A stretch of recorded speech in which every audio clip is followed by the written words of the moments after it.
সকাল থেকে জলপাইগুড়ি জেলা জুড়ে ভারী বৃষ্টি। তিস্তা নদীতে জারি বিপদ সংকেত। তিস্তা নদীর মেখলিগঞ্জ থেকে বাংলাদেশ বর্ডার পর্যন্ত অসংরক্ষিত এলাকায় হলুদ সতর্কতা।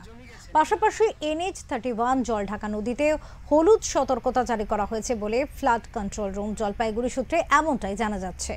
জলপাইগুড়ি গজলডোবার তিস্তা ব্যারেজ থেকে শুক্রবার সকাল 6টায় 1636.19 কিউসেক জল ছাড়া হয়েছে।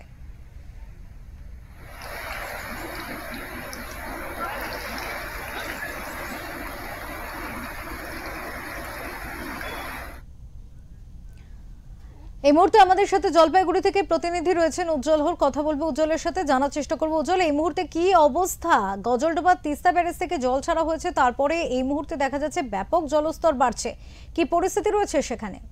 তিস্তার জলস্তর ক্রমশই বাড়ছে এবং যেটা বাংলাদেশ সীমান্ত অব্দি অবস্থিত দমনী হয়ে বাংলাদেশ সীমান্ত, সেখানে অসংরক্ষিত যে এলাকাটা রয়েছে সেখানে হলুদ সতর্কতা এখন অব্দি জারি আছে। পরবর্তীতে যদি জলস্তর আরো বৃদ্ধি পায় সেই ক্ষেত্রে সংকেতের পরিবর্তন হতে পারে।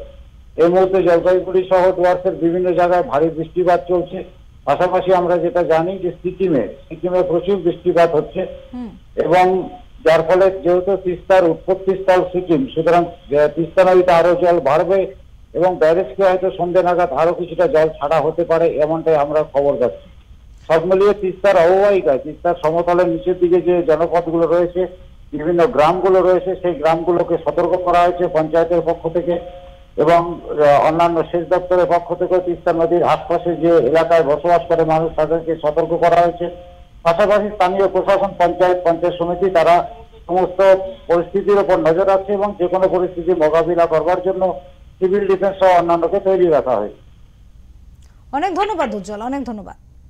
আমাদের প্রতিনিধি উজ্জ্বল হর ছিলেন এবং তিনি বিস্তারিত জানিয়ে দিলেন যে এই মুহূর্তে কিন্তু গজলডোবা তিস্তা ব্যারেজ থেকে জল ছাড়ার কারণে তিস্তার জল ব্যাপক পরিমাণে বেড়েছে। এক্ষেত্রে কিন্তু তিস্তা নদীর অববাহিকায় অবস্থিত গ্রামগুলির যে সাধারণ মানুষ, তাদেরকে কিন্তু সতর্ক করা হয়েছে। পাশাপাশি সেরকম পরিস্থিতিতে যাতে তাদের কোনো অসুবিধা না হয়, সেক্ষেত্রে কিন্তু প্রশাসনিক তরফ থেকে ব্যবস্থা নেওয়া হচ্ছে।